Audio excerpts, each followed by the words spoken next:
How are you guys? Everybody have a good Thanksgiving. Everybody enjoy their week off, got to rest. I don't know about you guys, but I stayed in my jammies way too long each day, and that was wonderful. It was nice to be able just to kind of kick back and relax. Let's see. So we're missing Olivia and Alexis. I thought I saw a minute ago that Alexis had joined in, but I don't see her on here just yet. Maybe she lost her connection. We'll take a minute to let everybody get logged in.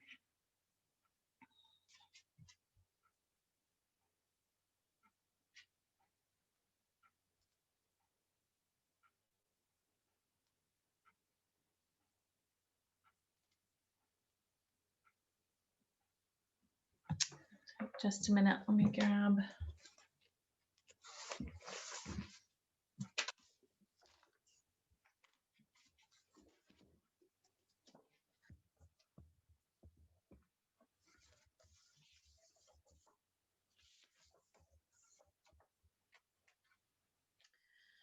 I guess we'll go ahead and get going. We'll go ahead and take a look at the homework that we needed to go over. Let me share my screen real quick. Oh, I need to go back to that. I'll watch for Olivia and Alexis.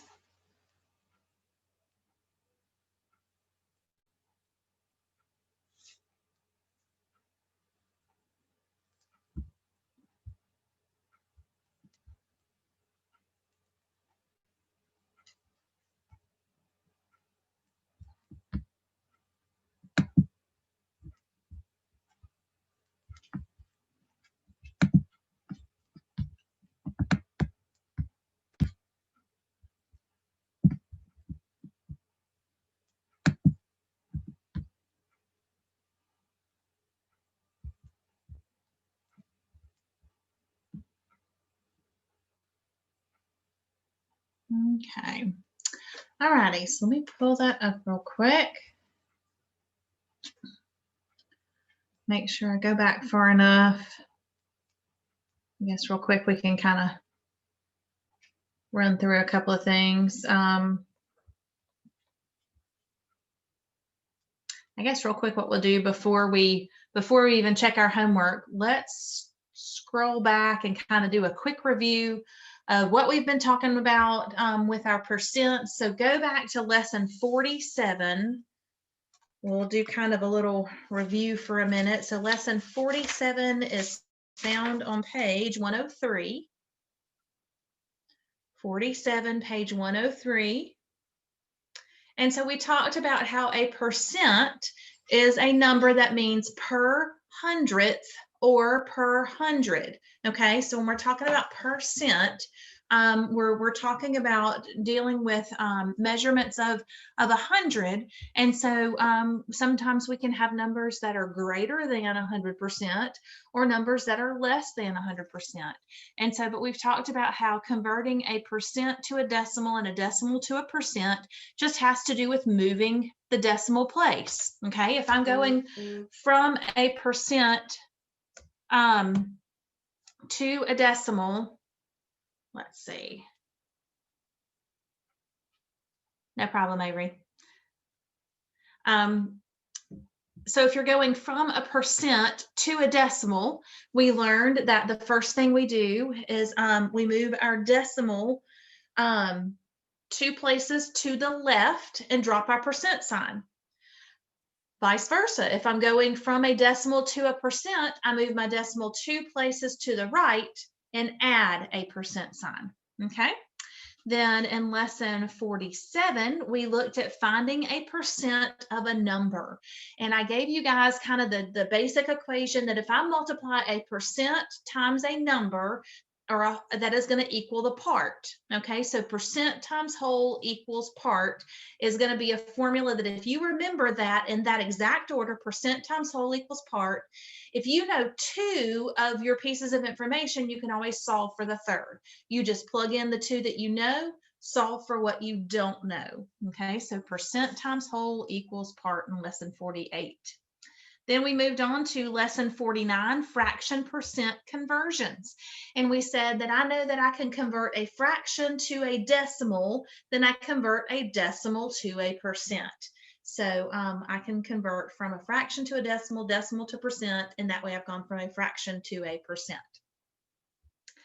Then in lesson 50, we talked about percent decrease. And so between lesson 50 and 51, we talked about how a percent decrease is like calculating a sale or a discount price. Okay, so we talked about how when I'm calculating a decrease, I use the formula of percent decrease is equal to the original price minus the new price divided by the original price.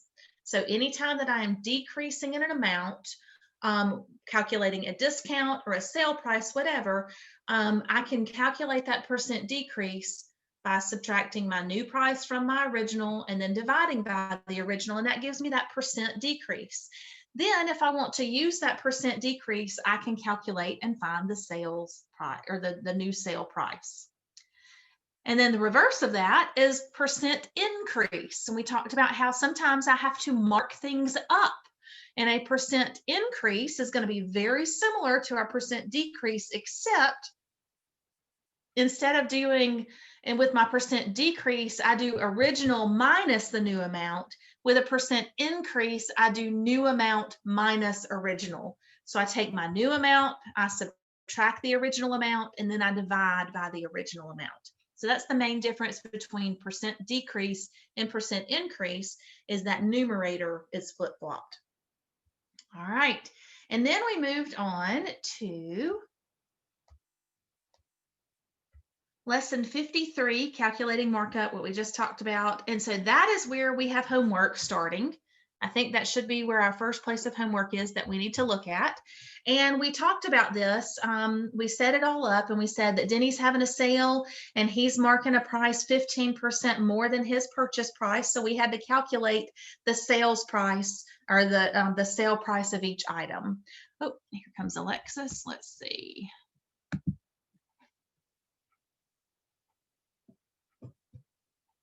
Let her get joined in.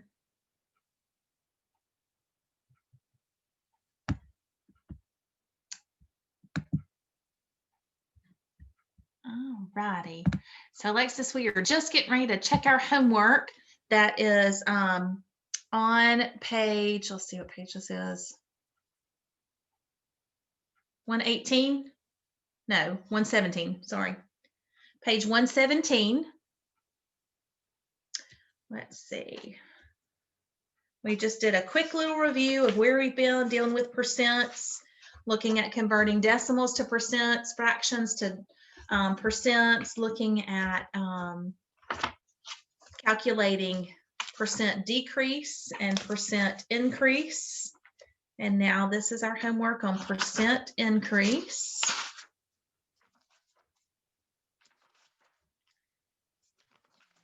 Let me get to my page. Percent increase. Alrighty, so on page 117, we went ahead and set everything up, and we said that if I'm doing a percent increase and I'm marking it up 15%, then you're actually going to have to pay 100% of what it originally was priced at, plus a 15% markup. So we're paying 115% of the price. 115% as a decimal is 1.15.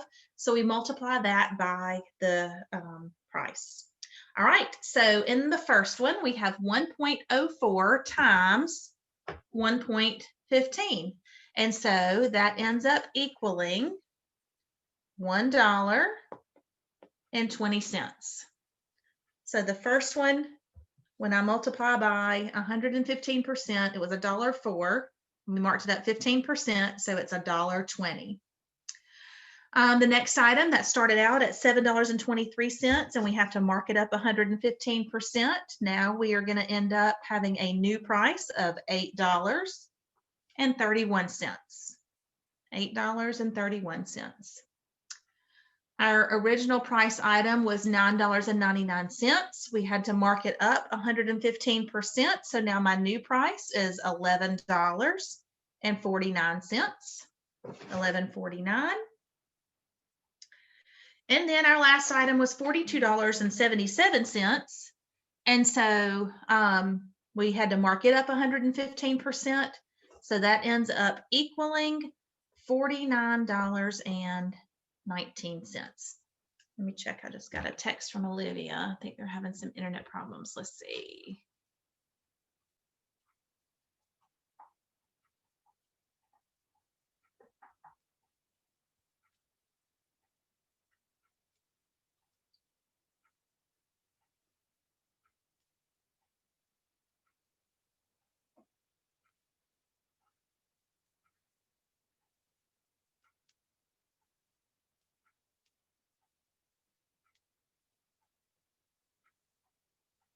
She's trying, so I have to try to watch for her to get logged in. Okay, so again on our homework real quick, the first one was $1.20. Then we had $8.31, $11.49, and $49.19. Any questions on those?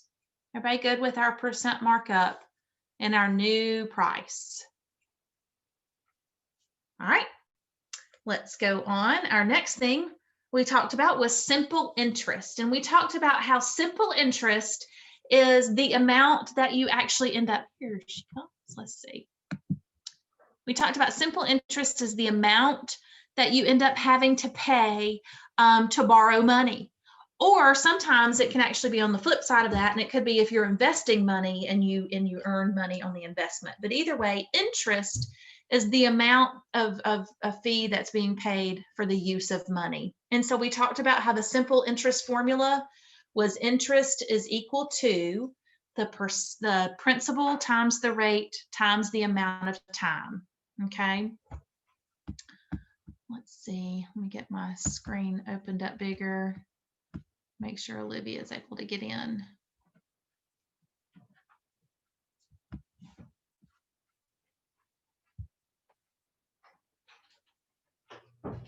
Real quick before we go over that, I'll try to get Olivia in.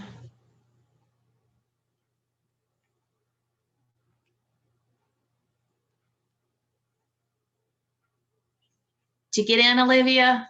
Nope. Still says connecting.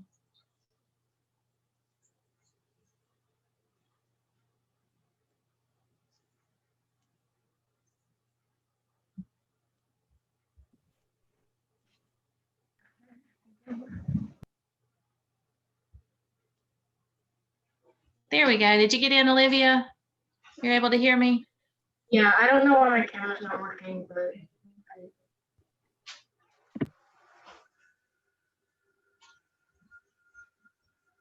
Can you hear me, Olivia? Yeah, I can. Can you hear me? For some reason, I can't hear you. But as long as you can hear me. All righty. So real quick, Olivia, what we did is we just went over the homework answers for page 117. I'll give you a minute to pull those up. So page 117. The first one was $1.20. The next one was $8.31. Then we had $11.49 and $49.19.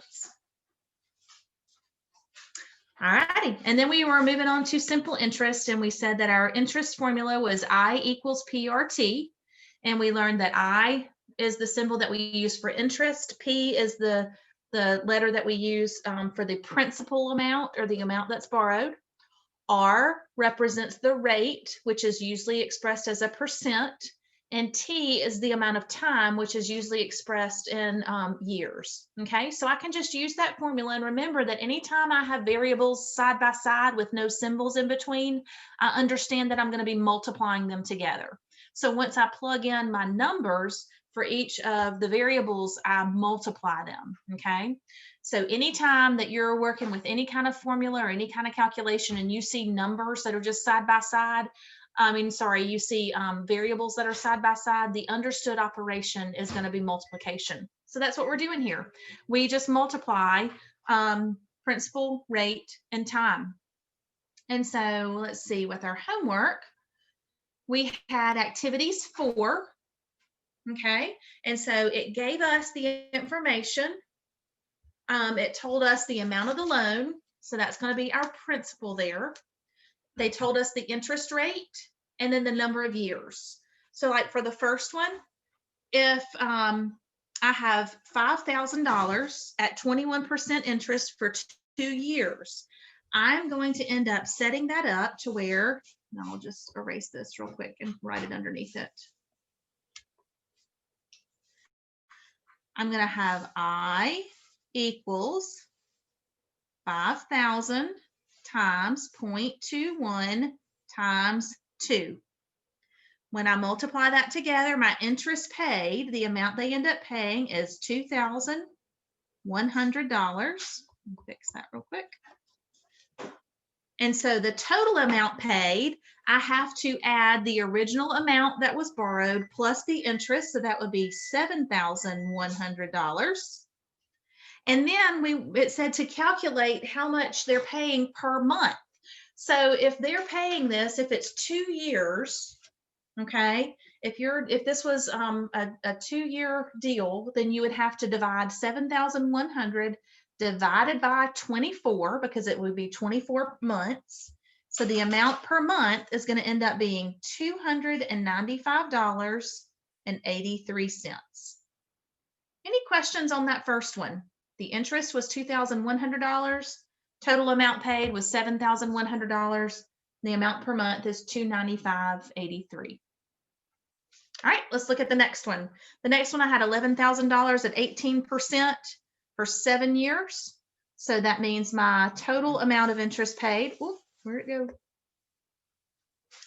My total amount of interest paid is going to be $13,860. So the total amount paid will be $24,860. And the amount per month. So I had to calculate, if I'm looking at 7 years, I have to multiply 7 times 12 to find how many months I'm dealing with. That would be 84 months. So I'd have to divide my total by 84 months, and that would be $295.95. Any questions on that one?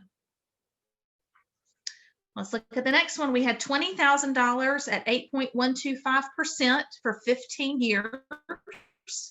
So my total interest is going to be $24,375. That means my total amount paid is going to be $44,375. And the amount per month, again, 15 years times 12 months would give me 180 months. So my total amount paid per month is $246.53. All righty. The next one, $97,000 at 7% interest for 20 years. My total interest paid is going to be $135,800. Total amount paid will be $232,800. So my per month, I've got 20 years times 12 months. That will give me 240 months. So $970 is the monthly amount. And then the last one, $175,000 at 5.5% interest times 30 years. This is an example of like a house payment, okay? But this is simple interest. And so we're looking at, so typically when you purchase a house, you're going to finance it for 30 years, a 30-year mortgage. And so at 5.5% for 30 years, you're going to end up paying $288,750 in interest. That means over the life of the loan, you're actually going to be paying $463,750 for that house. And each month you'd be making a payment of $1,288.19. So you can see how the interest can really add up when you're borrowing the money. Obviously, the higher the interest rate, the higher amount you're going to end up paying. So that's something to think about. Whenever you are borrowing money, you want to look at the interest rate. You want to look at the amount of time that you're going to be paying it over, and figure out what that monthly payment is. All righty, so that is our simple interest section. And so now we're going to be moving on to lesson 55. Real quick before we move on, I want to talk about our packet real quick, our percent packets. I know that if you've already finished it and you're ready to upload it, you can go ahead and upload it. If you're not quite finished and you want to turn it in on Thursday, that's fine as well. You can upload it by Thursday. Let me see if I've got it loaded into Notability so I can pull it up and we can kind of look at it real quick. There it is, percent packet.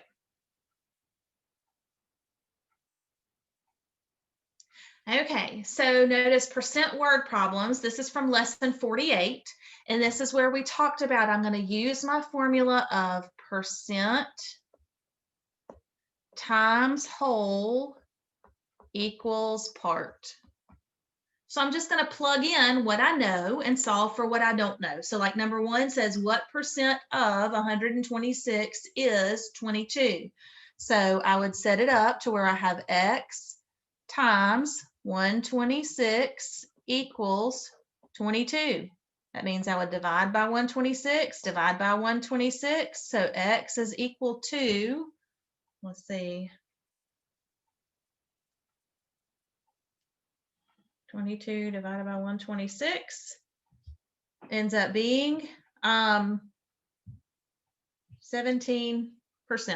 Okay, so on those, just you can round to your nearest percent whole number. All right, so just plugging in what you know, solving for what you don't know. All right, lesson 49 covers fractions, decimals, and percents. So the next page is calculate or rounding, writing each decimal, writing each percent as a decimal. Okay, so we've talked about how when I change from a percent to a decimal, all I do is drop my percent sign, move my decimal 2 places to the left, and it just says to round to the thousandths place. So think about after my decimal, I have tenths, hundredths, then thousandths. So that means you're rounding to 3 places after the decimal. The next section is to write each as a percent. So I have a decimal and I need to convert it to a percent. In that situation, I can just move my decimal 2 places to the right and add a percent sign. In this one, it says to round to the nearest tenth of a percent. So that means I would only have 1 place after my decimal point. All right, the next page, I'm writing each percent as a fraction. So remember, I can take each number and write that. If I don't know what 25% is, I would just write that as 25 over 100, and then I would reduce to simplest form. Okay. But like my repeatings, it's good for you just to go ahead and memorize my repeating decimal percentages. And then write each as a percent. Remember, we talked about how I go from a fraction to a decimal, then a decimal to a percent. Percent change and percent. So basically, this next page is dealing with percent decrease and percent increase. And so what I did is I circled the items that went along with lesson 50, percent decrease. And remember, that's where we said I take my original amount, I subtract my new amount, and divide by my original amount. And then the other ones that were percent increases, I have to take my new amount minus my original amount divided by the original amount to find my percent increase. Okay, so the directions just said find each percent change, round to the nearest tenth, state if it's an increase or a decrease. Okay, so any questions about that packet? Is everybody good with our percents? Okay, so we're going to just let this serve as a quiz grade or as a test grade, and that way we're not going to do a test on percents. We're just going to use this as our test grade.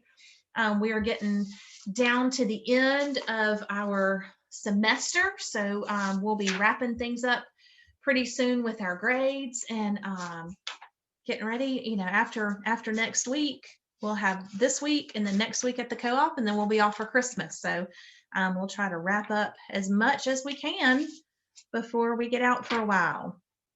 All righty, so we're going to keep on going though, except for we will not be testing on the additional information that we're covering, or we won't have any. We'll have homework assignments, but we won't have a test on the other things that we're working on. So today we're going to move on to lesson 55, and that is going to be dealing with commissions.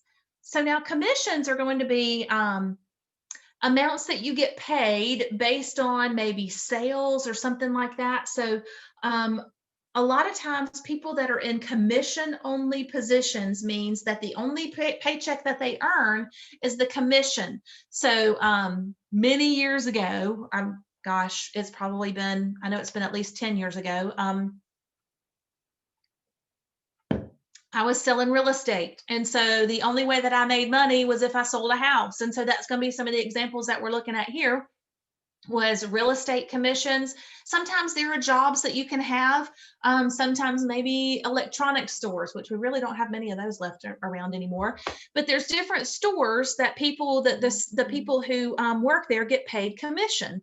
Sometimes they'll get paid a small amount of salary or whatever, but then they make commissions. And so a commission is based on a percentage. And that's the main thing we're looking at here. It says commission is the amount a salesperson earns based on a percent of the price of the item sold. To calculate commission, convert the percent to a decimal and multiply by the price of the items sold. So that's the main thing that we need to know right there. We've got to convert the percent to a decimal and multiply by the price of the item sold.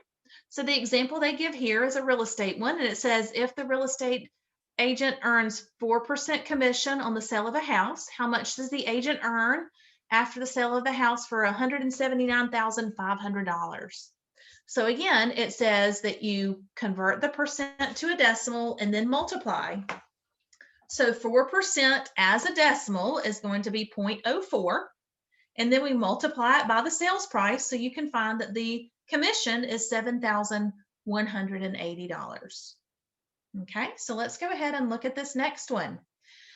It says a real estate listing agent has agreed to split the commission equally. So when I say split the commission equally, that means I'm going to be dividing it by 2. Okay, so dividing by 2 with whomever finds a buyer for the piece of property. If the property sells for $248,250 and the commission rate is 6%, how much commission does the listing agent earn? Okay, so we have the sales price, we have a 6% commission, and then we're talking about we have to split that between 2 people. So let's go ahead and set that up. So we start with our price of $248,250. And now we're going to multiply that by 6%. Remember, 6% as a decimal is going to be 0.06. Okay, so I'm going to multiply by 0.06.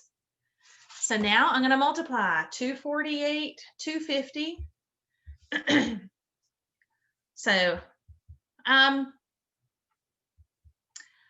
So dealing with your percents and decimals and things like that, we're getting to a point where I'm fine with you guys, especially when the assignments say to round to a nearest or whatever. It's okay for you guys to use a calculator. So even on your packets, if you need to check anything, if you're welcome to use a calculator now that we're getting into kind of some bigger numbers. In the beginning of the year, I like to be able to see your work and be able to see you multiply things out. But as we get into more challenging things, I'm good with you guys using a calculator. So 248,250 times 0.06 equals $14,895. But remember, we have to split that evenly between 2 people. So I'm going to have 14,895 divided by 2. When I divide that by 2, I end up with $7,447.50. Okay. Any questions on how we did that? We just took the sales price, times the percent commission, which we converted to a decimal, found the total amount of commission, and then we said we got to divide that by 2. Does anybody have an idea of what a different way we could have done that? Any other ideas? Okay, the other way that we could have done that is we could have said, hey, that means each person is going to earn 3% commission. So we could have taken our total amount and multiplied by 3%, and we would have ended up with the same number. But either way, you'd get the same answer. It just shows that they're earning half. So that means one agent would get 3%, the other agent would get 3%. So you could either multiply all of it by 6 and divide by 2, or just multiply by 3%. All right, let's look at the next in activities 2. It says a real estate agent offers to sell a house for a set fee of $7,500 or 6% of the selling price of the house, whichever the seller chooses. If the house sells for $127,400, which option should the seller choose? How much will the seller save over the other option? So basically what we've got to do here is we've got to calculate both, or we've got to compare it to both situations. Okay, so we know the options are either a set fee of $7,500 or 6% of the sales price. So the first thing I've got to do is look at the sales price and see what 6% of that would be. So I'm going to start out with $127,000, $127,400.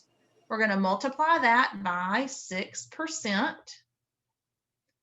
So that means I've got 127,400 times 0.06. So I'm going to multiply that out. 127,400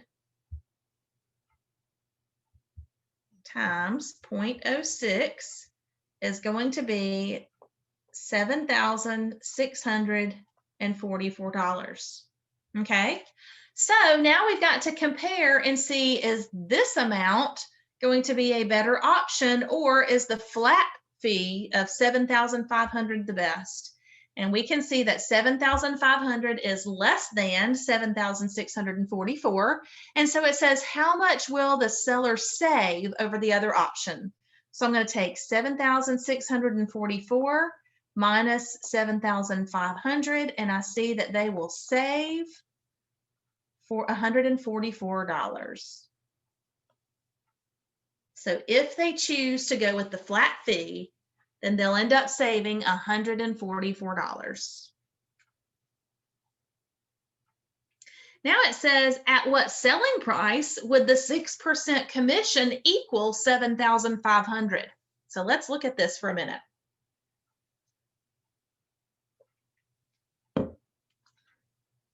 If we look at what we have up here, I've got sales price times percent equals commission. Okay, and it says, at what selling price would 6% commission equal 7,500? So what are the two pieces of information that I know from this problem? What do I know in this? I know my commission amount, my percentage, and I know what that equals. So what I don't know is my selling price. So I'm going to let that be my variable X. So I'm going to say X times 0.06 equals 7,500. So I'm having to solve for X. Could you do it subtract? In this right here, what operation is this? I'm multiplying, right? How do I undo multiplication? What is my opposite? It's going to be division. I saw you mouth it, Alexis. Good. So that means I need to divide to be able to solve for X. I have to undo multiplication by using division. So that means I have to divide by 0.06. If I divide my left-hand side by 0.06, I have to divide the right side by 0.06. Okay, so then These two cancel each other out. So on my left-hand side, I'm just left with X is equal to, excuse me, then I'm going to get out my calculator. I'm going to say 7,500 divided by 0.06 equals $125,000. So I use the formula that I know, that the selling price times the commission, the selling price times the percent equals the commission amount. Okay, I use that basic formula. I know two of my pieces of information. I know my percentage and I know my total commission. I need to solve for my selling price.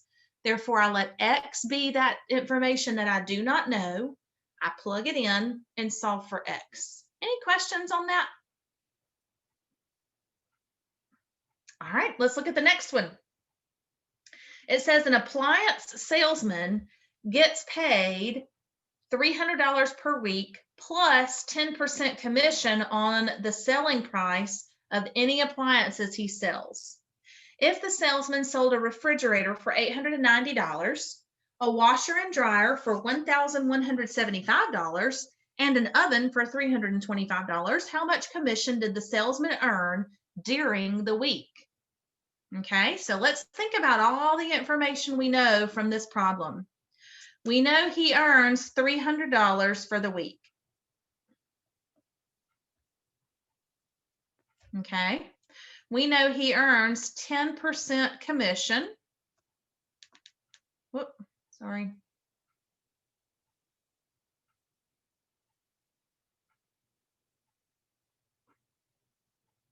And that 10% commission he's gotten on a refrigerator that was $890, the washer and dryer that was $1,175, and an oven that was $325. So what we're going to have to do is we've got to find the commission that he earned on each of those items. Okay? So let's start with that. Now, if $890 times 10%, remember 10%, I'll go ahead and 10% is equal to 0.1 as a decimal. So I have $890 times 0.1 is the same as just moving my decimal one place to the left. Okay, so that means that would be $89. 1,175 times 0.1 means I move my decimal one place to the left. So that would be $117.50.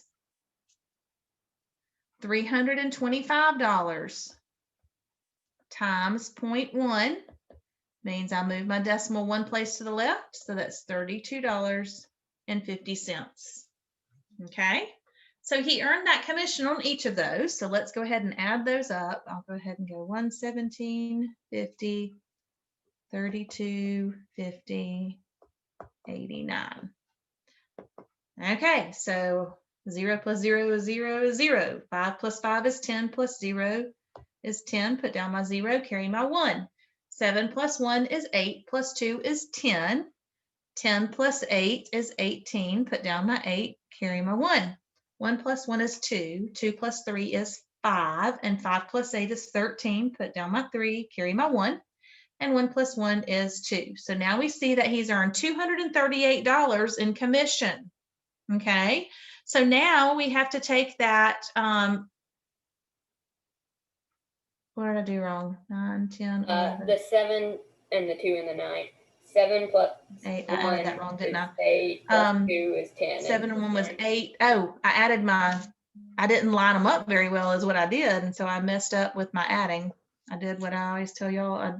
I didn't do what I always tell y'all to do and be very careful. That should be a 9. All right. So he earned $239 in commission. We know that he earned that on top of his regular pay of $300 per week, right? So that means he ends up earning $539 total.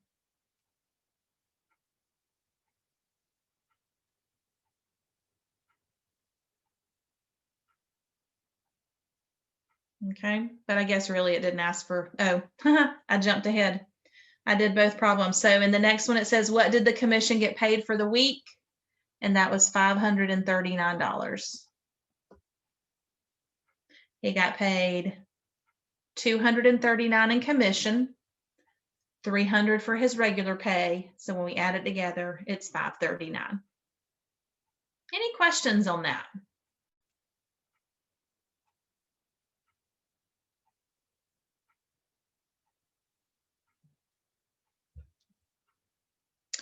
All righty, let's keep on moving. All right, let's go ahead and do a little bit of review here, just kind of working on our skills. Prime factorization of each number. Use exponents where appropriate. Remember, dealing with prime factors, my recommendation is to always start with your smallest prime factor of 2. Okay, so if I'm looking at prime factors and I start with my prime factor of 2, half of 124 is going to be 62. And now I break down 62 and I have 62, 2 times 31. So now looking at 31, there's nothing I can divide. I can't divide 31 by 2, by 3. 31 is a prime factor. So we can see that I've got a 2, and a 31. So, and it says to write it as a product of exponents. So I'd have 2 squared times 31. Let's go ahead and look at the next one, 126. Again, smallest prime factor is 2 because it's an even number. Remember, I always start off by looking at, is it an even number? If it is, I'm going to start with 2. And so half of 126 would be 63. Whoop, not a dot. 63. Okay, so think about 63. I can break that into, it is not even, but I can divide by 3, and that would be 3 times 21. I look at 21, that is not even, so I next try 3, and I know that is 3 times 7. So I have 2 times 3 times 3 times 7. So that means I can write that as 2 times 3 squared times 7.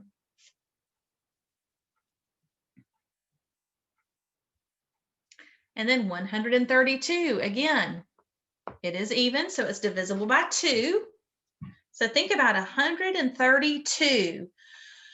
2 won't go into 13, but 2 will go into 12 6 times.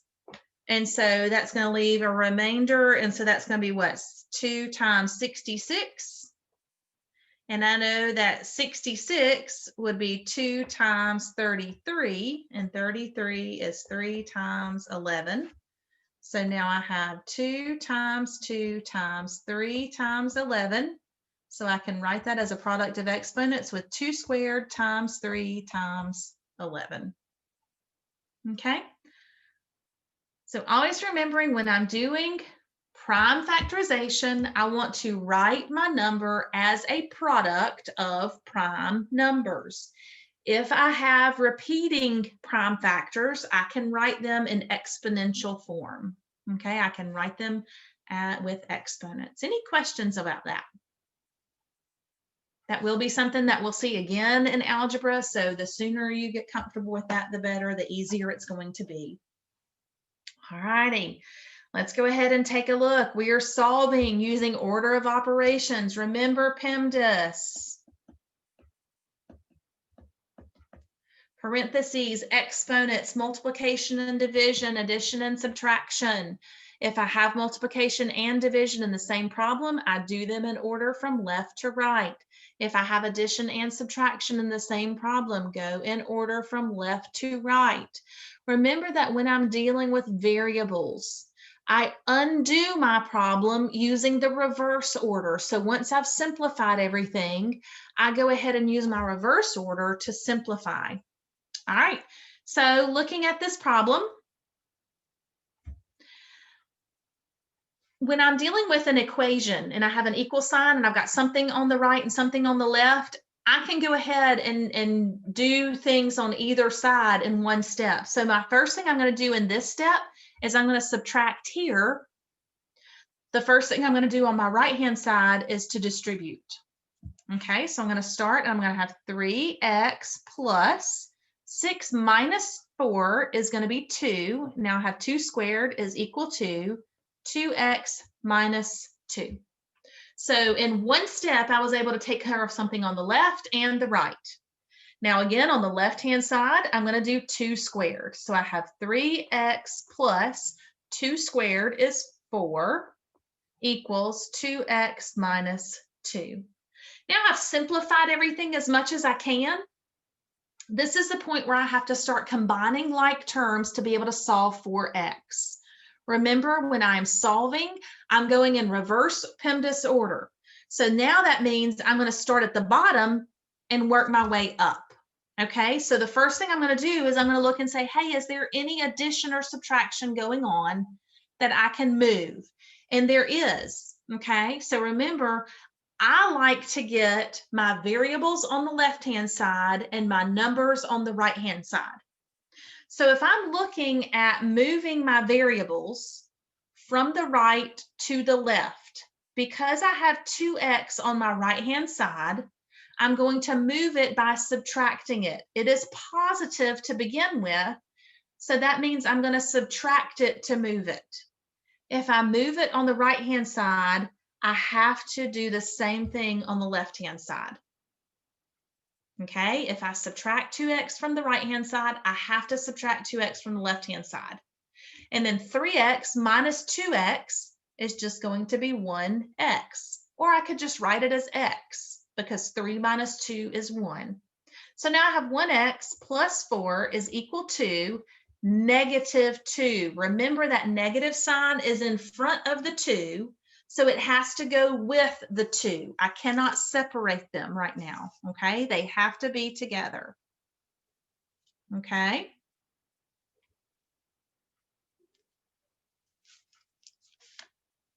All righty. Now I have a 4 on the left-hand side that I would like to move to the right-hand side because I want my numbers that are by themselves to move. It is plus 4 on the left-hand side, so to move it, I do the opposite, so I have to subtract 4. If I subtract 4 on the left, I have to subtract 4 on the right. Now remember I said that 1x is the same as x, so I'm just going to write that. These two canceled out. Positive 4 minus 4 is 0.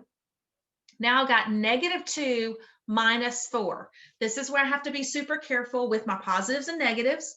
And I think about, okay, well, if I have a negative 2 minus 4, this would be like starting on my number line at negative 2 and then moving to the left 4 places.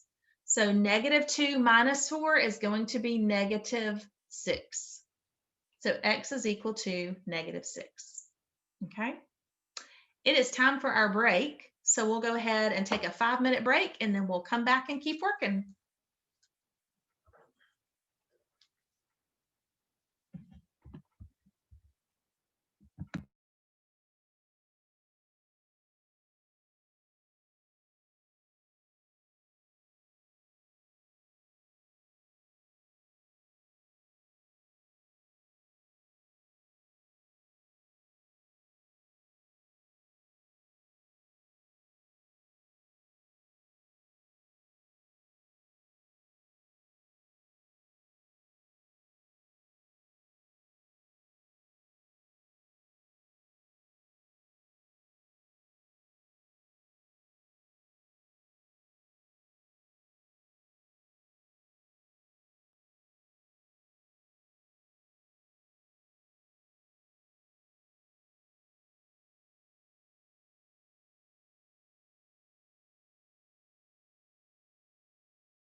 All righty. We'll get back to this page, working with using our order of operations to first simplify. Then once we have everything simplified, we're using our reverse order of operations and reverse operations to be able to solve for x.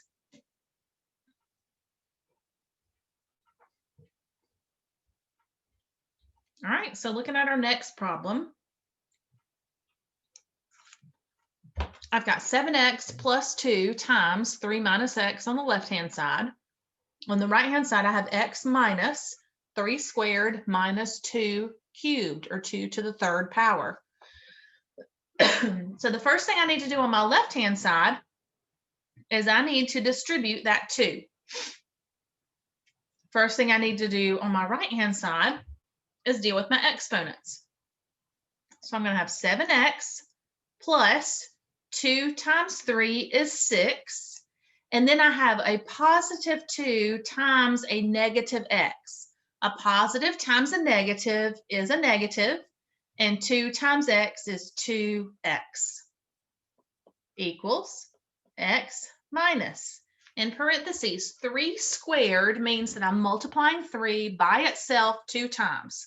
So 3 times 3 is 9 minus 2 cubed means I multiply 2 by itself 3 times. So 2 times 2 is 4, and 4 times 2 is 8. So remember, 3 squared means I do 3 times 3. 2 cubed means I have 2 times 2 times 2. I multiply 2 by itself 3 times, so that's going to be 8. All right, now on the left-hand side, I need to combine like terms. So what that means is that I need to combine 7x minus 2x, and I'm going to solve 9 minus 8. So 7x minus 2x is going to be 5x plus 6 is equal to x minus, and then in parentheses, I have 9 minus 8 is 1. Okay, so basically I've got 5x plus 6 equals x minus 1. I want to move my variables from the right to the left and my numbers from the left to the right. So moving my variables, I want to subtract x from the right-hand side, but that means I have to subtract x from the left-hand side. So 5x minus x. Remember, I understand that there's a 1 in front of that x. So 5x minus 1x is going to be 4x. So 4x plus 6 equals negative 1. Now I need to move the 6 from the left to the right. It is positive on the left-hand side because it says plus 6. It's positive. So I move it by subtracting 6. If I do that on the left, have to do it on the right. So now I have 4x is equal to negative 1 minus 6. Okay, so a negative 1 minus 6 is going to give me negative 7. I start with negative 1 on my number line, move to the left 6 places. Remember, if I start with a negative and I subtract a number, I'm going to end up with a larger negative. Okay, 4 and x. Remember, if I have two variables side by side, I understand that that's multiplication. Same thing with a number and a variable. Since I have 4 and x right next to each other, I understand that as multiplication. To undo multiplication, I use division. So I'm going to divide by 4, divide by 4. So x is equal to negative 7 over 4.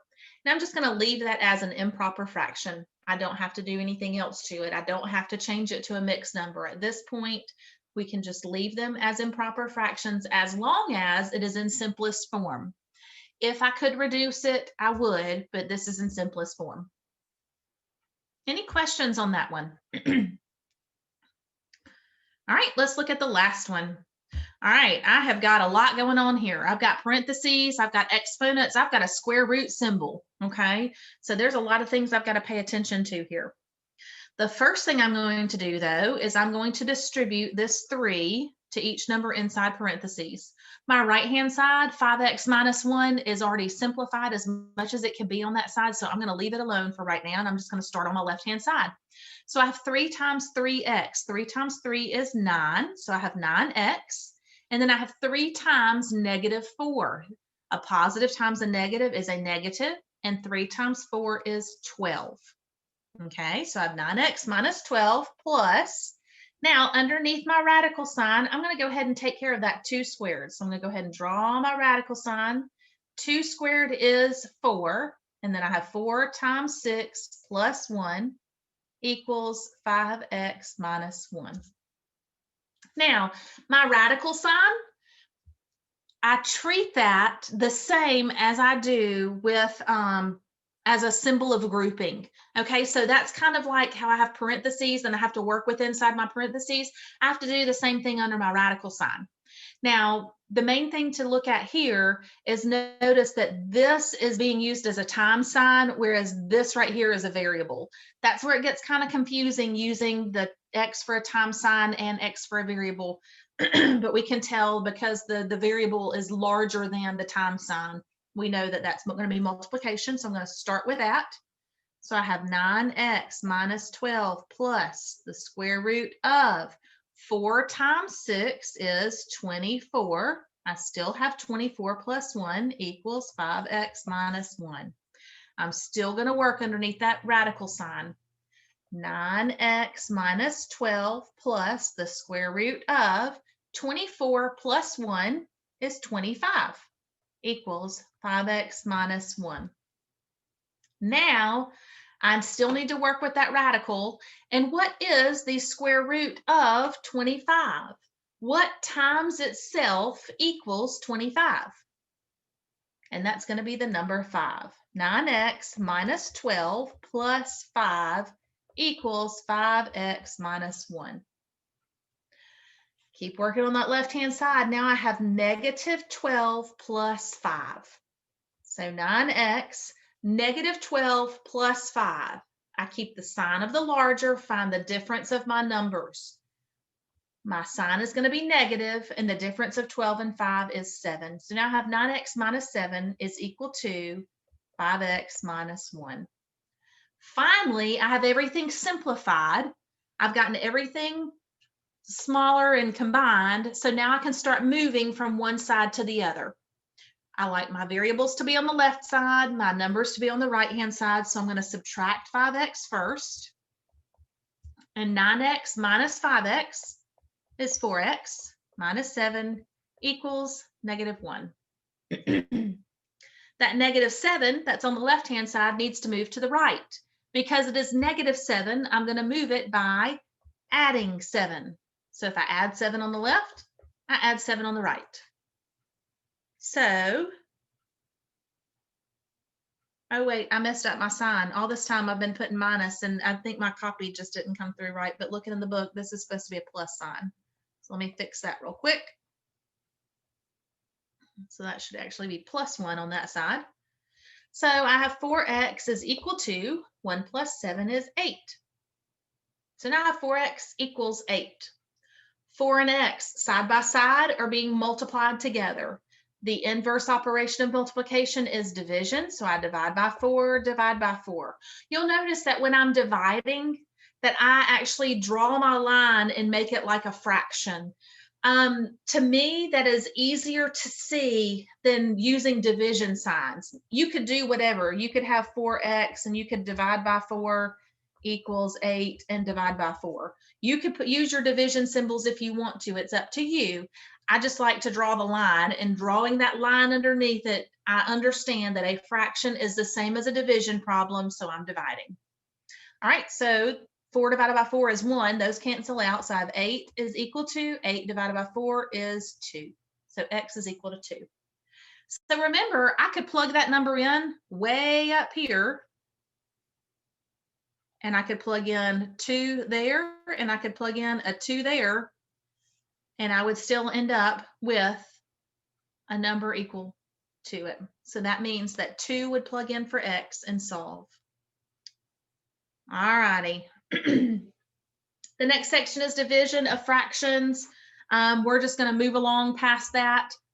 What I do want you to do is activities. Where is that? Is that a 6? Activity 6 on page 122. Okay, so this will be your first part of homework. It's still working on that simple interest. And also you can go ahead and write at the top, I equals PRT. Okay, I equals PRT. So that means you're going to set up that equation, plug in your principal, your interest, and your time in years. So you'll find the amount of interest and then the total amount paid. Okay. So now what we're going to do is move on to lesson 56, percents less than 1. So it says, percents less than 1 indicate a very small amount when compared to the whole. They will always have a leading zero, such as 0.9%. Pay careful attention to the number of zeros when converting to a decimal. Insert 2 zeros between the decimal point and the first non-zero digit. So here, if I was converting 0.9%, this is less than 1%, but remember, I dropped my percent sign and moved my decimal 2 places to the right. So that means my decimal has to go there.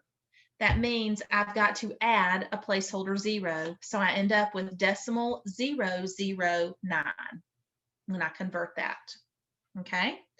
Same thing with 0.004%. I drop my decimal and I have to move I drop my percent sign and have to move my decimal 2 places to the left. So now my new decimal goes there and I add a 0. So I have 0.00004 after my decimal. Okay, so I end up having 4 zeros in my 4. Okay, so I've got to be real careful when I'm changing a percent that is less than 1% to a decimal. So it says staplers comprise 0.3% of the total items in Denny's current inventory. How many staplers are in Denny's current inventory if he has a total of 10,000 items in his inventory? So I've got to find what is 0.3% of 10,000. So 0.3% is converted to 0.003. I multiply 10,000 times 0.003 and find that is 30 staplers. Okay, so let's look at our example, at our classwork. Denny has 25 packs of markers in the office supply section of his store. The markers comprise 0.4% of the office supply inventory. How many items does Denny have in his office supply inventory? So I've got to think about this for a minute. I know that 25 packs of markers make up 4% of the inventory, but I need to know what the inventory is. So remember, when I have percent times whole equals part. So I've got to think about what goes where. So I know that I have 0.4% times what equals my part. Okay, so I'm thinking 0.4% of the inventory that I do not know what that number is equals 25 packs of markers. So I've got 0.4% times X equals 25. The first thing I've got to do is I've got to change 0.4% from a decimal, from a percent to a decimal. So that means I've got to drop my percent, move my decimal 2 places to the left. So that means I have to fill with zeros. So I end up with 0.004 times X equals 25. Now remember, when I'm multiplying, I can just put my number directly in front of the variable X. I don't have to have the parentheses anymore. Okay, but I do know that I'm multiplying 0.004 times X. So the opposite of multiplication is division. So now I'm going to divide by 0.004. But if I divide the left-hand side, I have to divide the right-hand side by the same number. Remember, 0.004 divided by 0.004 is just 1, and 1 times x is x. So that's why those cancel out, and I'm just left with x. Now I need to do 25 divided by 0.004. And if I got my calculator out, I could see that 25 divided by 0.004 is 6,250. So that means he has 6,250 items in his inventory, and 25 of those are markers because they make up 0.4% of his inventory. Any questions on how we did that? Remember, we just used our basic equation that we've been working with, percent times whole equals part. We looked at it to see what two pieces of information do we have. We let x be the variable that represent what we do not know, and we solved for it. Okay, so let's look at the next in activities 2. Denny offers free local delivery for his customers and delivers to 0.5% of his monthly customers each day. How many customers does Denny have each month if he makes 15 deliveries each day? So I'm going to say percent times whole equals part. I'm going to look at what two pieces of information that I know. One of the big giveaways is the thing with the percent sign, so I know I've got a percent. So I have 0.5% times what equals what? Okay, so it says how many customers does Denny have each month if he makes 15 deliveries each day? So I know that 15 is going to be my part, so I'm trying to find out my whole. So I can either let my variable be W or I can change it to X. It's up to you, whatever you want to do. I'll just go ahead and leave it as a W. So remember, if I've got 0.5% means I'm going to drop my percent sign, move my decimal 1, 2 places to the left. So I have to backfill with 2 zeros. So now 0.5% has become 0.005. W equals 15. With 0.005 and W, I am multiplying. To undo it, to solve for X, I must divide.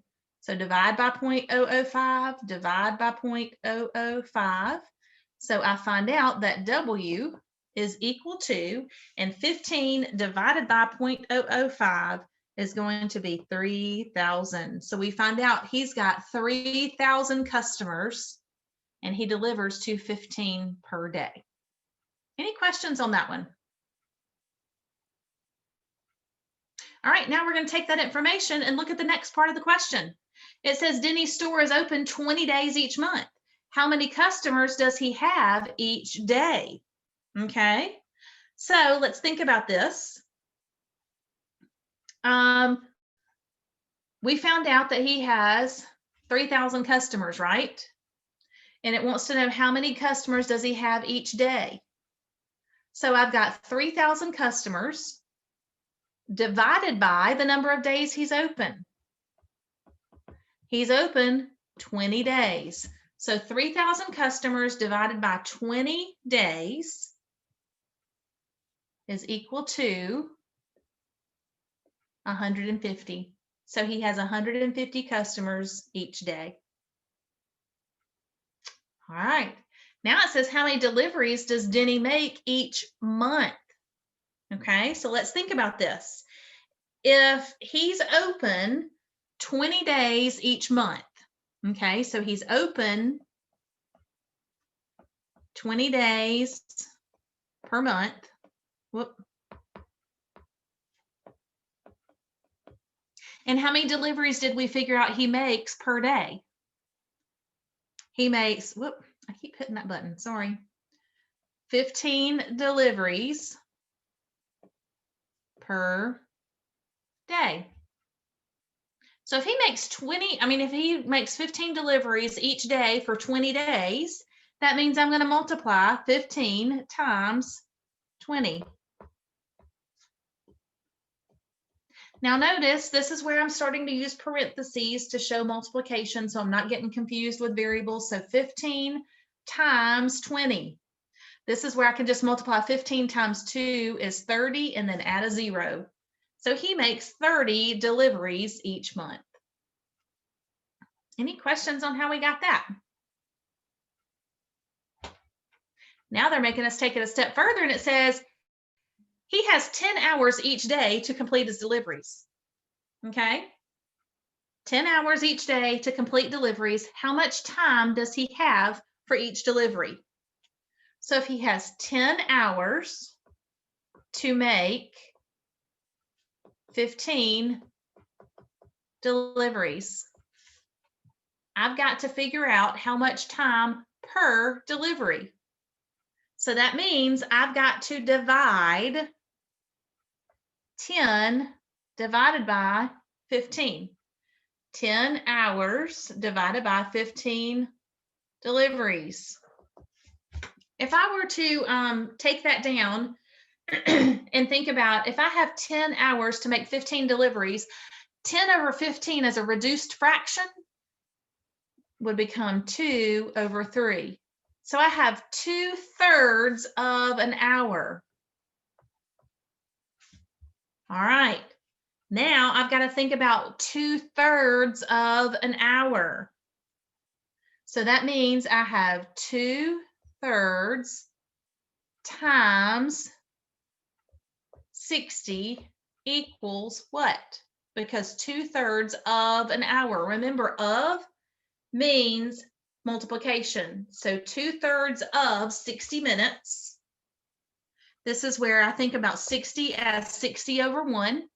2 times 60 would be 120. 3 times 1 is 3. So 120 divided by 3 is 40. So he's got 40 minutes per delivery.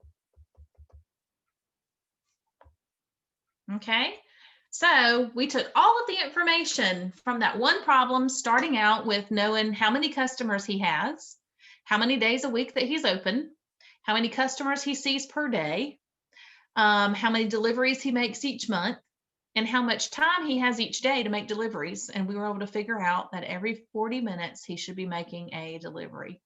Okay, or I guess his delivery guy should. I guess he's at the store working. Any questions on how we did that?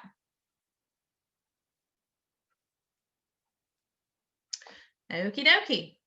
So we practiced in the previous section on using our order of operations to be able to simplify and solve for x using equalities. Notice this time I have an inequality. Remember, I treat equalities and inequalities pretty much the same, except for in one situation. Does anybody remember when I treat an inequality a little bit different? A negative. When I'm dealing with what kind of number? When you have a negative, you flop the sign. Does anybody remember? Remember that if I multiply or divide by a negative number, I have to flip my sign. I don't know if I'm going to have that in this situation, but we'll see. I just want to go ahead and make myself a note, because this is something that I need to think of every time I'm solving for a variable with an inequality. I've got to think about, if multiplying or dividing by a negative, flip sign. Okay, so let's look and see. Let's see if I can see that.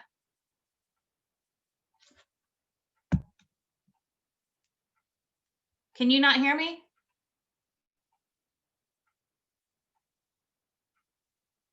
Can everybody hear me? Yes, ma'am. I can hear you. Alexis, can you hear me? I can. Yes, ma'am. Can anybody hear me? I can hear you. Yes, ma'am, I can. I can. Okay. Yes. I thought you were saying that my volume was off. No, ma'am. Oh, right. I can't hear you because your volume's off. I gotcha. No, it's fine. If I ask a question and you want to answer it, you can unmute and answer the question. I was sitting here panicking because I was like, oh my gosh, all this time I've been sitting here teaching, nobody's been able to hear me. Oh my goodness. Okay. So in these situations, we think about, I've got to flip my sign if I multiply or divide by a negative. Okay. So let's take a look at what I need to do. On the left-hand side, the first thing I'm going to need to do is deal with this in my parentheses, because remember PEMDAS. If you need to write that out to the side every time you're working something, go right ahead so it helps you remember. Okay.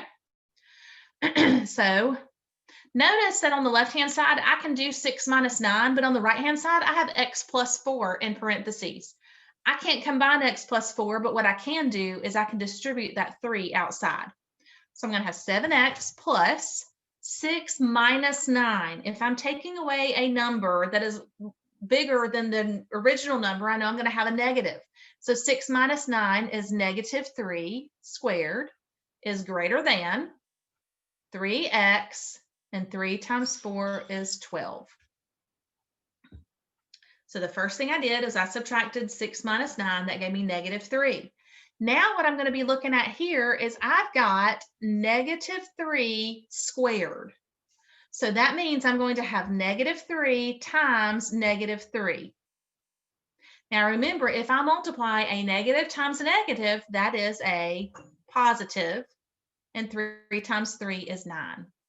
So now I'm going to end up with 7x plus 9 is greater than 3x plus 12. Once I've done all of my simplifying, I start moving things around. Subtract 3x, so 4x plus 9 is greater than 12.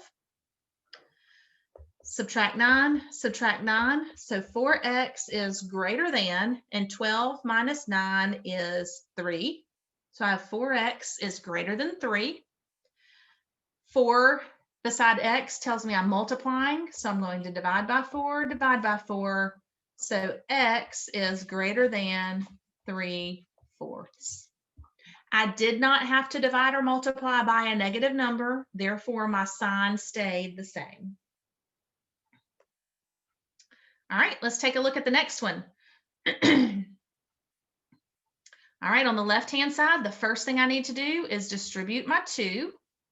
On the right-hand side, I need to take care of things in parentheses, step by step. So the first thing I'm going to do is my exponents inside parentheses. So I'm going to have 8x plus 2 times 5 is 10, and 2 times negative 3x is going to give me negative 6x is less than 3x minus. Now I take care of my exponents. Remember, 3 cubed means I'm doing 3 times 3 times 3. So 3 times 3 is 9. 9 times 3 is 27. So I'm going to have 27 divided by, and then 3 squared would just be 3 times 3, which is 9. So 27 divided by 9. On the right-hand side, I'm going to combine 8x minus 6x. And I'm sorry, on the left side, I'm going to combine 8x minus 6x. And on the right-hand side, I'm going to take care of 27 divided by 9. So 8x minus 6x is 2x plus 10 is less than 3x minus 27 divided by 9 is 3. Now I'm going to start moving things. I'm going to subtract 3x from each side. 2x minus 3x is going to give me negative 1x plus 10 is less than negative 3. Now I need to move that 10. It is positive, so I'm going to move it by subtracting. Subtract 10, subtract 10. So I have negative 1x is less than negative 3 minus 10. Again, I'm starting with a negative. I'm taking something away, so I know I'm going to end up with a negative. And this is the same as starting at a negative 3, moving to the left 10 places, so I have negative 13. Now, I need for my x to be positive, okay? So when I look at negative 1 with x, what is my understood operation there? It's going to be multiplication, right? So if I divide by a negative 1, divide by a negative 1, this is the part where When I'm dividing by a negative, I should hear bells and whistles going off in my head. It's alerting me. It's saying, hey, we've got to do something here. And what I've got to do is flip that sign. So I'm circling my sign to make it stand out so I do not forget to flip it. -1 divided by -1 is 1. So I have x is greater than, then -13 divided by -1 is a positive 13. So basically anytime, so like that situation, I'm gonna draw an arrow down here.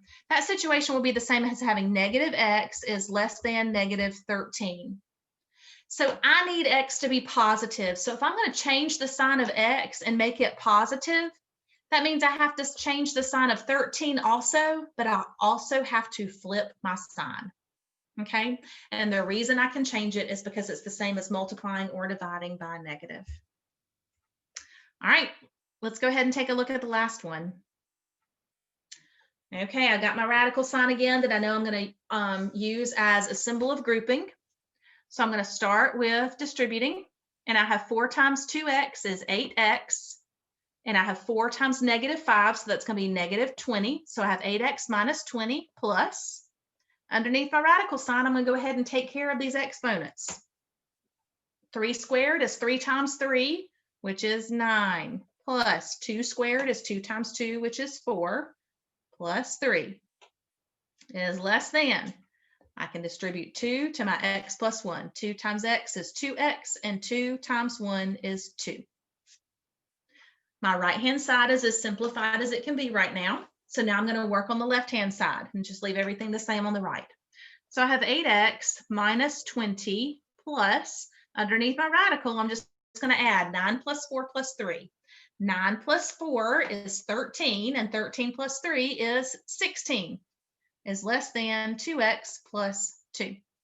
So now I have the square root of 16. I think about what number times itself equals 16. And that number is 4. So I have 8x minus 20 plus 4 is less than 2x plus 2. Now I've got minus 20 plus 4 on the left-hand side that needs to be simplified. So I have 8x minus 20 plus 4 is like starting at a -20 on my number line and moving to the right 4 places. This is one of those examples where I also say I owe mom $20 and I've paid her back 4. I still owe her $16. So -20 plus 4, I take the sign of the larger, find the difference of my numbers. Is less than 2x plus 2. All right, I've finally gotten it to where I can start moving things from right to left and left to right. I'm going to start by subtracting 2x.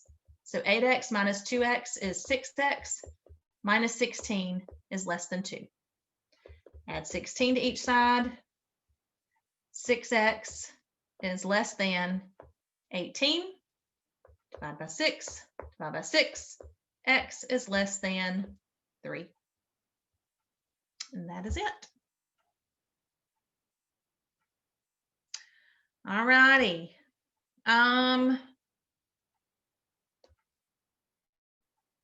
Let's go ahead and do activities 5 for homework.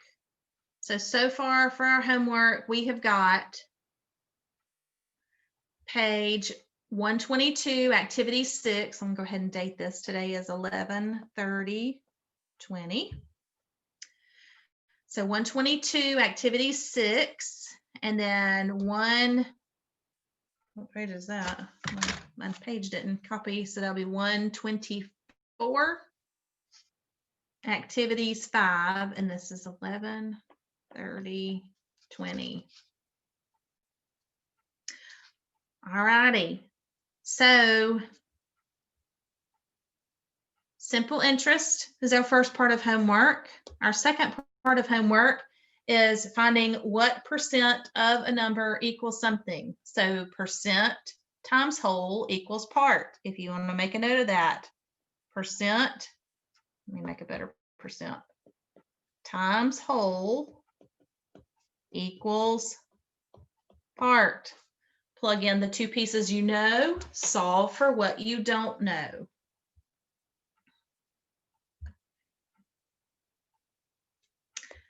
All righty. I think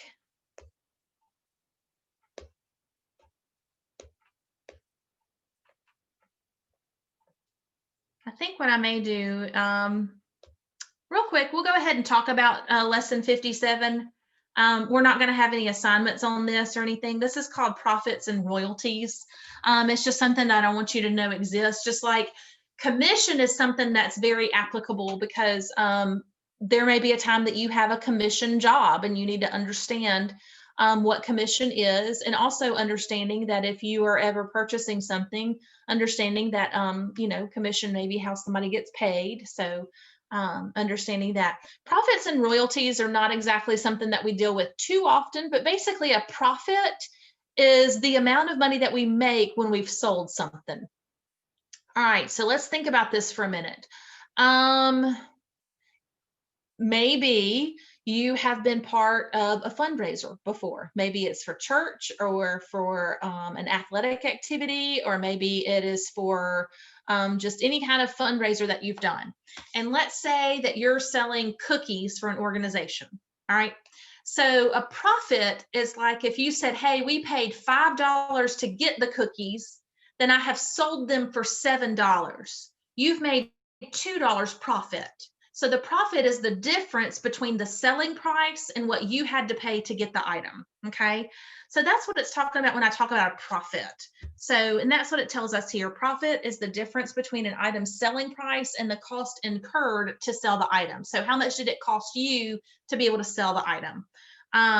So anyway, that's what it's talking about. And so when you talk about a profit, especially if you talk about a business, like a small business, some kind of store, when they're talking about how much it costs to sell an item, not only is it how much did it cost for them to purchase the item to sell it, but how much is their rent for their building? How much is it to turn on the power and to pay the power bill? So those are all things that are built in when you look at profit. A business person has to subtract out what is the cost that they incur to pay salaries, to pay rent, to pay bills, all that stuff to be able to sell items. So it's not just going to be the difference in that. There's other things that will have to go into it as well. Now, royalties is something like musicians, authors, different people like that end up making royalties. So let's think about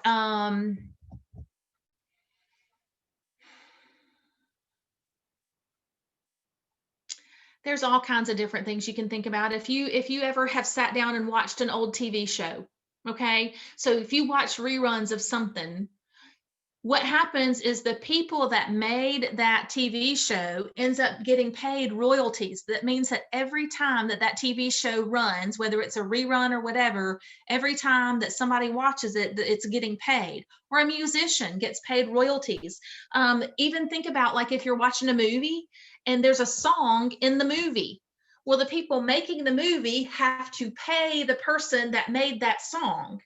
And so that's called a royalty. So a royalty is when somebody uses somebody else's information and either puts it in a movie, puts it in a book, plays a rerun on television or whatever.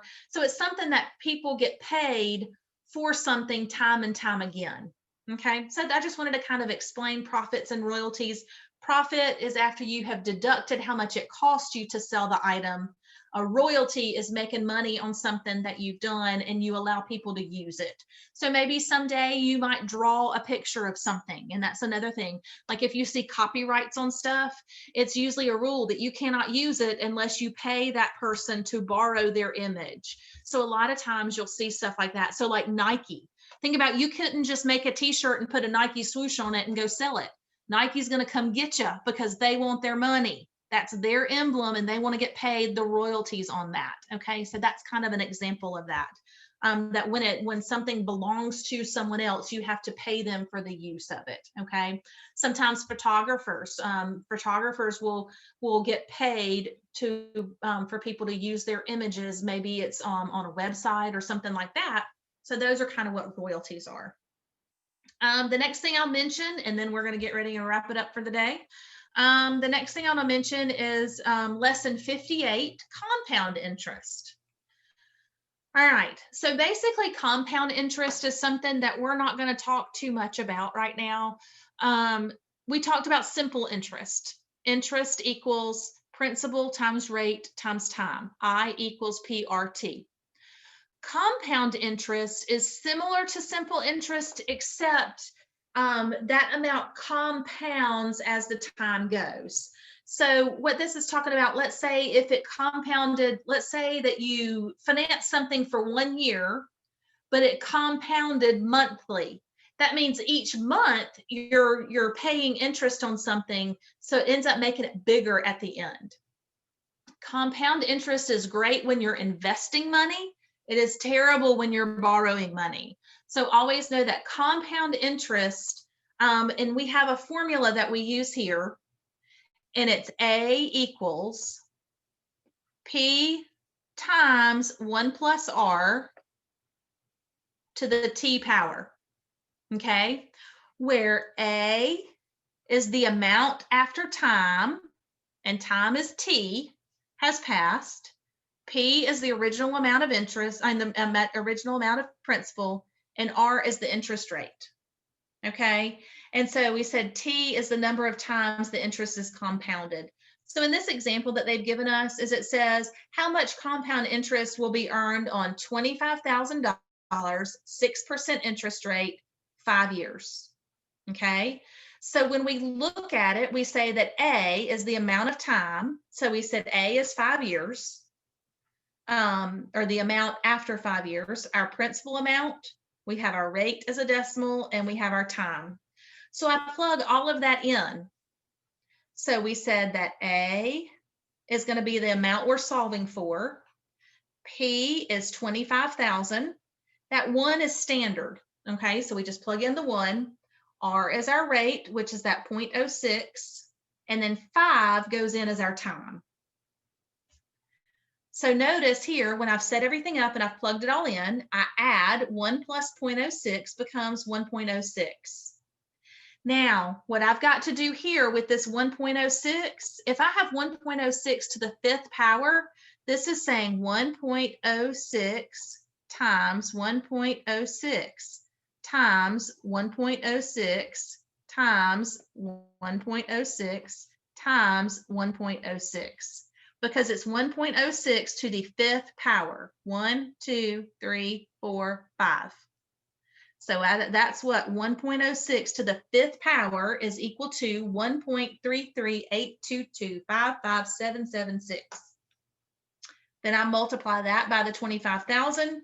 So you can see that you end up earning, by the time you're done after 5 years, you went from having $25,000 to having $33,000.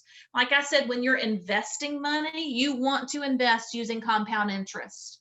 The reason we're not going to spend a whole lot of time on this is typically when people are looking at using compound interest, they're just, instead of memorizing the formula, they're going to put it into a calculator, or they're going to, Google the information or whatever. Simple interest is something that you need to know how to do off the top of your head. Compound interest is something that you can work with, okay? So that's why I just wanted to discuss it, let you know that there are 2 different types of interest. One is definitely much easier to calculate than the other, but that compound interest means that over time, it's going to grow bigger and faster, okay? All righty, so what we will do is on Thursday, we're going to start off, we'll check our homework, and then we're going to move on to lesson 59% greater than 1. And then that is going to wrap up our percent unit. Okay. So if you have not finished your percent packet, you can have until Thursday to do that. Please have it uploaded by Thursday. Like I said, our homework is going to be, let me go back and look at that real quick again. We said we had, that's the one we checked. Activity 6, page 122. Activities 5, page 124. And then your decimal on your percent packet if you have not finished that. Okay, so those are your 3 things to do. Page 122, 124, and then your percent packet. Any questions before we get ready to go? All right, so what my plan is that we will wrap up our percents on Thursday. On Thursday, we will also go ahead and look at our percents greater than 1. That's what we're going to do, to be able to wrap up. The other thing that I'll be doing is we are going to go ahead and go back to those conversion lessons that we had skipped over, those English to metric conversions and things like that. So we're going to backtrack. I think it's lesson 40. We'll backtrack to a little bit, and then we'll be in class next week and then out for Christmas. Okay. So if there is anything that you're struggling with, if there's anything you're having trouble with, please be sure to let me know so we can get that worked on before we get out for the holidays. And if not, then I will just plan on seeing you guys on Thursday. Okay. All right. I hope y'all have a great couple of days, and I hope y'all stay warm. It's going to be cold out there. So we'll see you guys on Thursday. Bye. Bye-bye. Bye. Thank you.